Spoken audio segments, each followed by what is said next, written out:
స్వచ్ఛ Sarvekshan ranking లో GHMC మరోసారి best rank సాధించింది.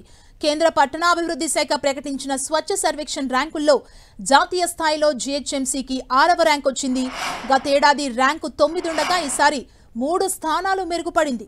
స్వచ్ఛ సర్వేక్షణ్ కార్యక్రమంలో భాగంగా హైదరాబాద్ నగరాన్ని చెత్తరహిత నగరంగా మార్చడమే లక్ష్యంగా జీహెచ్ఎంసీ అనేక వినూత్న కార్యక్రమాలను చేపట్టింది. బహిరంగ స్థలాల్లో చెత్త వేస్తే వేగంగా దాన్ని తొలగించడంతో పాటు అందుకు కారకులైన వారిపై ఫైన్లు కూడా వేశారు అధికారులు. దేశవ్యాప్తంగా అనేక నగరాల్లో స్వచ్ఛ సర్వేక్షణ్ ప్రోగ్రాంలో భాగంగా పబ్లిక్ నుంచి ఫీడ్బ్యాక్ తీసుకోవడంతో పాటు ఆయా విభాగాల్లో ప్రత్యక్ష పరిశీలన, డాక్యుమెంటేషన్ ఆధారంగా మార్కులను కేటాయించిన కేంద్రం తాజాగా స్వచ్ఛ సర్వేక్షణ్ ర్యాంకులను ప్రకటించింది. మొదటి 3 స్థానాల్లో అహ్మదాబాద్, భోపాల్, లక్నో నిలవగా జీహెచ్ఎంసీ 6వ స్థానంలో నిలిచింది.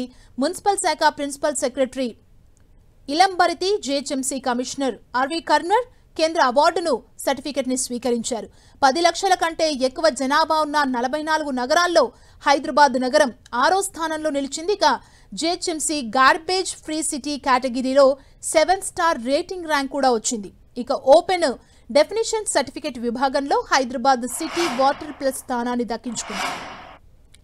దేశవ్యాప్తంగా 4589 మున్సిపాలిటీలు, కార్పొరేషన్ల మధ్య కేంద్రం స్వచ్ఛ సర్వేక్షణ్ పోటీలు నిర్వహించింది. ఈ సర్వేలో క్లీన్ సిటీ రూపకల్పనలో భాగంగా లోకల్ బాడీలు తీసుకుంటున్న కార్యక్రమాలతో పాటు ప్రజాభిప్రాయ సేకరణకు అత్యంత ప్రాధాన్యం ఉంటుంది.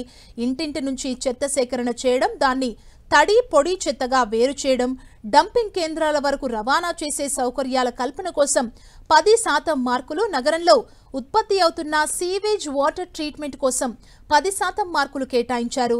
శానిటేషన్ వర్కర్స్ వెల్ఫేర్ 5% మార్కులను, సిటిజన్ ఫీడ్బ్యాక్ కోసం 5% మార్కులను కేటాయించారు.